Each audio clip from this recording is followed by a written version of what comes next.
Could everybody walk through today's video? In today's video, I got a 2014 Wrangler that we are going to replace the radiator in. It's leaking. Got a new radiator here in the box. We're gonna go through the steps and see what needs to be done to swap it out. One of the things you can tell if you're leaking, obviously if you're losing coolant, but in this particular case, you can definitely smell the coolant. When you're driving, the radiator's leaking somewhere, and we're gonna find out where and have a look at it. We need to remove the grill. And there's about 6 of those push-pull tabs that hold the grill in place along the top. Remove all those. And then pull the grill back. Disconnect your signal lights. I got aftermarket lights, but you need to disconnect the wiring.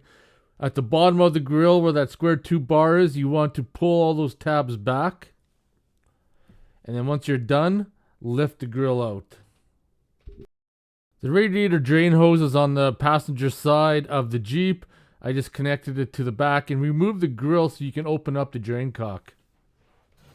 But we need to drain the radiator. And of course, anytime you work any type of cooling system, you make sure the rad is cool before you open it up.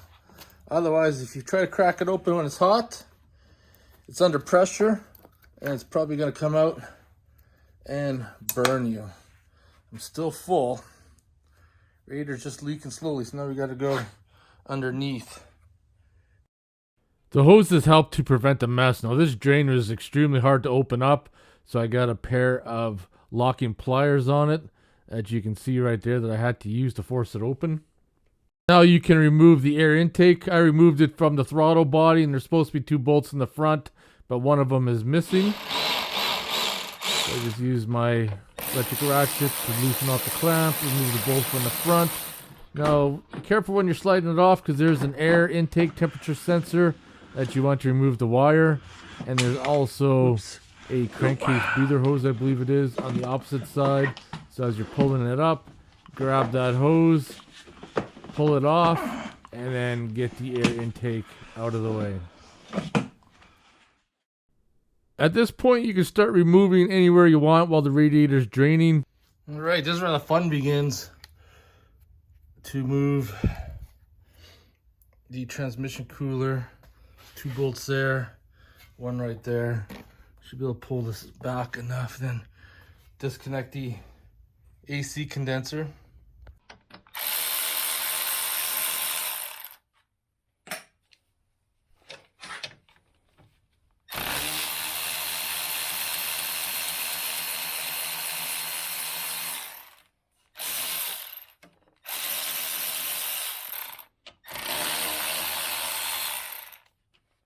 So now I got 1 there, 1 there, 1 down there is missing, and then 1 underneath. Same method right here.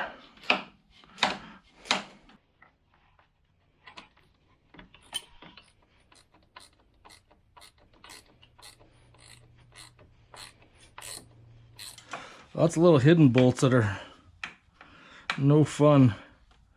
Especially with the aftermarket bumper on, like this AC condenser bolt right down here. This is where the flex head ratchet's gonna come in easy, or easier. I can get inside there. This cover has to be removed, and it can be removed at any time during the whole process. It just has to be removed before the radiator is pulled. Pretty simple.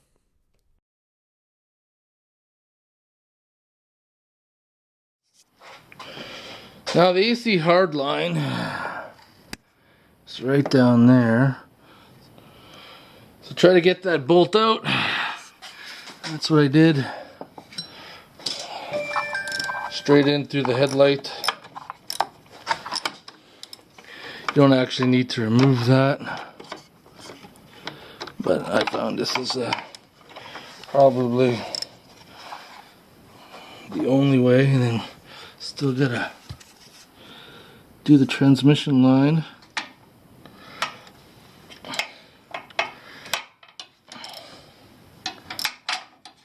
Now, if you have a manual transmission, you will not have to worry about getting that one out. Once you verify these lines are out of the way, you'll be good to the next step.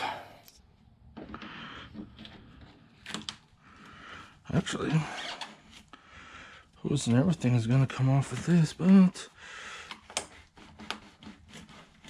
that's actually coming off really good. Come on. There you go. There you go. Come on. Come on. Oh yeah, of course you gotta pee out. Pull that hose off. And we got one of those tabs on there too. Come on. There we go.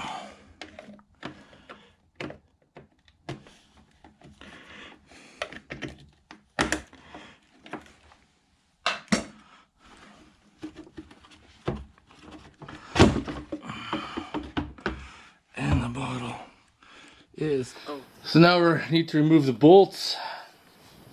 There's one right down there. Come over to this side. And then one right there.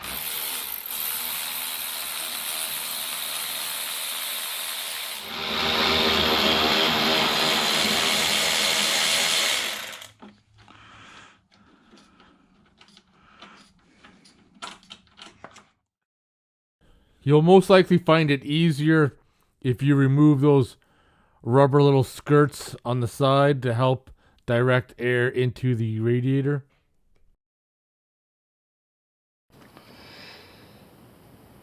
Now we're going to remove the fan connection. And typically there should be a lock in there, but I guess that's long broken, so just pull her off. Now, while I'm at this part here, I want to strongly suggest it is much easier to get the radiator out if the fan is not on there. Not only is it lighter, but easier to maneuver.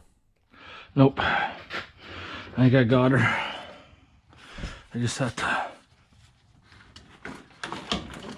pitch her up a little bit. It's still stuck on something. Oh, yeah. So those AC lines, even though I disconnected them. Now,